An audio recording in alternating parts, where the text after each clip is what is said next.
Greetings, everyone. From Danger to Safety is a production of the National Emergency Management Agency, NEMA. I'm Vesta Southwell, your host on the program. Welcome.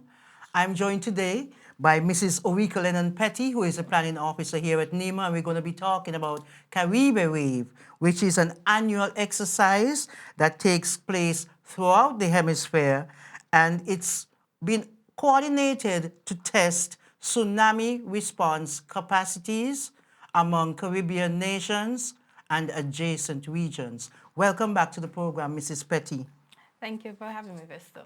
Let's talk a little bit about Caribe Wave. Now, of course, we've had Clarissa Langley-Stevens, who is the Deputy National Disaster Coordinator on the program, and she gave a little information, background, the foundation of the exercise, and so on. So take us through the activities, the planning activities. The committee has been meeting for some time, Yes. correct? Yes. Tell me a little bit about the makeup of the committee, who's been meeting, and what are some of the discussions that have been taking place with regard to the exercise this year. Okay, so the committee comprises of course, myself, the Deputy National Disaster Coordinator, Clarissa, Berries Williams, the District Coordinator of NEMA, Timothy Martin, Fire Subservice Officer, as well as Superintendent David, and then our NDMD counterparts, Mr. Brian Dyer, Jack Negumba, and Zoe Benito. We have been meeting for some time in discussion with Caribe Wave. Of course, first the question surrounded how are we going to exercise given the current climate, and we would have decided to take a more virtual approach this year as opposed to the physical response that we normally do. And so Caribe Wave 2021, we are going to be having a virtual tabletop exercise on the day of the exercise date itself, and that would be March 11th. As well as we will be doing some communications exercise before the day. And we also will be engaging businesses in the Bastia area. We'll be focusing on the exercise area that we outlined last year in 2020. I was going to say, because we didn't have an exercise last year, did we? No, unfortunately, we did not. However, we did plan an exercise. And we prepared. We prepared, but then it was a few days before our first confirmed case in the Federation. I remember getting an email from the Pacific Tsunami Warning Center advising that the Caribe Wave exercise for 2020 has been dialed down to a communications exercise due to the current climate within the Caribbean region because, you know, COVID-19 was just on the rise.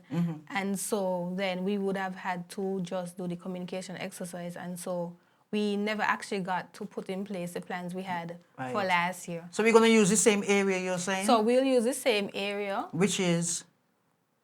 It's, I think it was along up to the Sandon memorial. Road, yeah, from Sandon Road coming up. Sandon Road is that road by the fire station? Yes, that road. Coming up on the Bay Road along up to the Senator, across Central Street, coming across, including the Independence Square, so that general area. We would have done a walkthrough last year to get a feel of the businesses in that area and to have a discussion with them.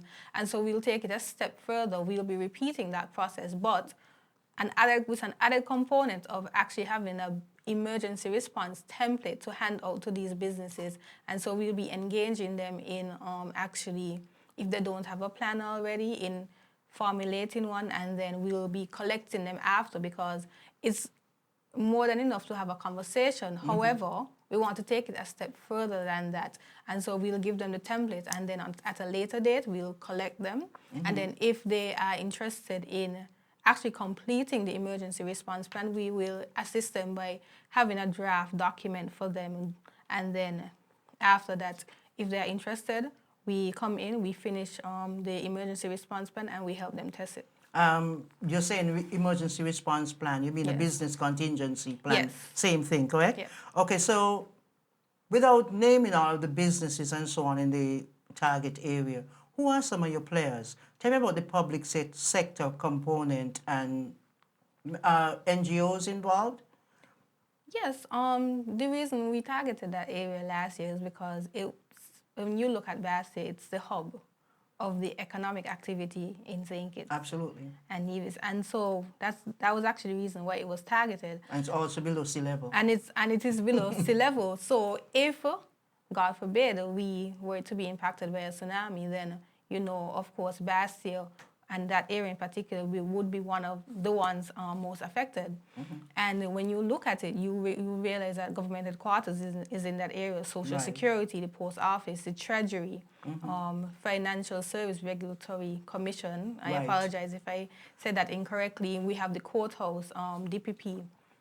And then we also have some NGOs. We have supermarkets, clothing stores, restaurants, and what have you, law firms and doctor offices, and the so bus, where the bus terminal is, the bus terminal. And so you would realize that we have, if we were to be impacted, we would have a huge issue on our hands in terms of not only the economy being impacted, but if a tsunami was to impact us during the day, during regular business hours, for example, then that's where the majority of the population is concentrated, not only because they're working, but they may be conducting business in that area, because we also have banks in that area. Right. And so you would realize the situation at hand. And so one of the most important things in tsunami awareness is having persons educated, and not only educated in terms of being aware that they are in a tsunami zone, but knowing what to do if they get a message to say that a tsunami is imminent. Where do they go? What is their reaction? And so we'll be taking part this exercise to and try and, you know, educate persons, the businesses. Yeah, I mean, you mentioned a communications exercise being part of this test. Tell me a little bit more about that. Who are going to be your stakeholders in this arrangement? Is it the media, the local media? Is it the public? How do you plan to roll out the communications aspect of the exercise? Okay, so because a tsunami, unlike a hurricane, doesn't give us days notice. You have 3 hours, sometimes a half an hour notice. Communication and the time in which you get this message out is very important. And so we would have recognized that we need to gauge how the public receives emergency messages, and hence we'll be doing a communications exercise where we'll be partnering with some media houses like ZIZ, WinFM, some of the popular ones. Of course we can't. Labor spokesman. Of course we can't do all of them. Right. However, we'll try and do as much as possible, as well as the telecommunications companies like Flow Digital, the cable, and we'll try and see. We'll be sending out an emergency message of some sort to see how the public receives it, in what form they receive it, and the time in which they actually get the message.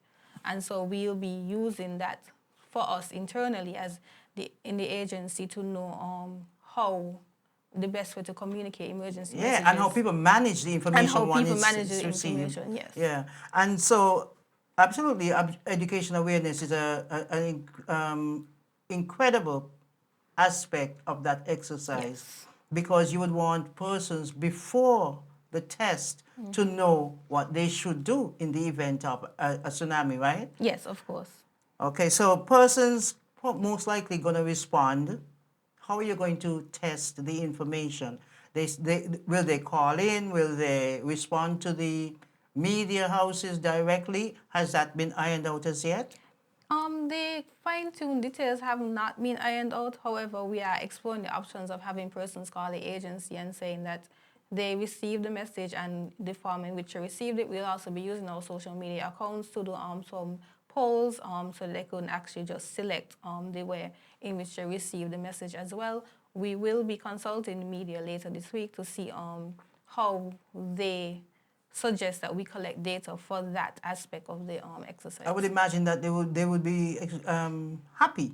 Hopefully they'd be happy that they themselves would be able to gain some knowledge of their subscribers, no? Yeah, because it gives them a way to know how they reach their audience. And how many people may be reading their papers, listening to the broadcasts or whatever. Okay, so you spoke about a virtual aspect as well.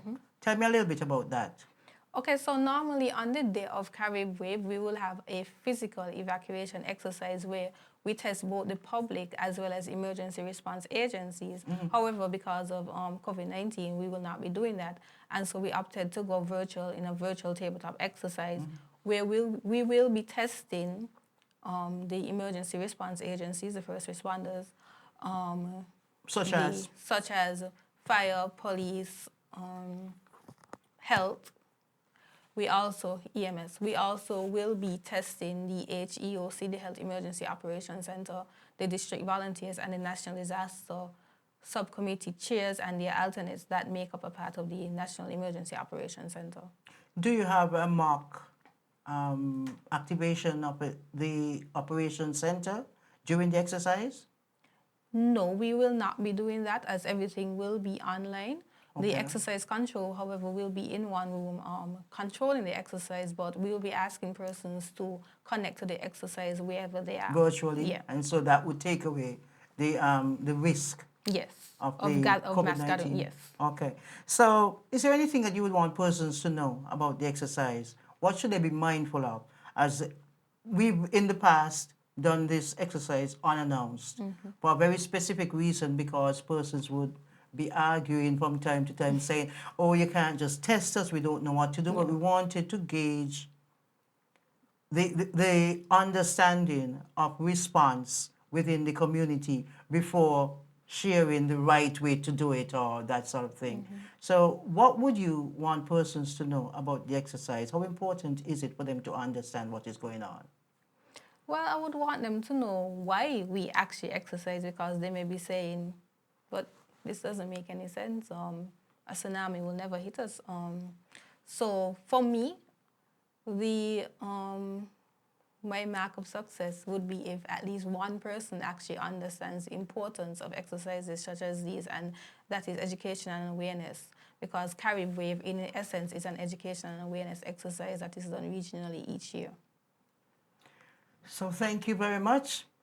Oureika Lennon-Petty is the planning officer here at NEMA. Caribe Wave is an annual exercise as we've shared, and it takes place this year in 2021 on March 11th.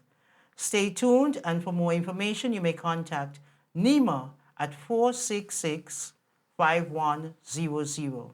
Thank you so much, everyone, for joining us on the program. I'm Vesta Southwell. Bless it. Beware, you better prepare. Disaster can happen anytime, anywhere. Everybody beware, you better prepare. Disaster can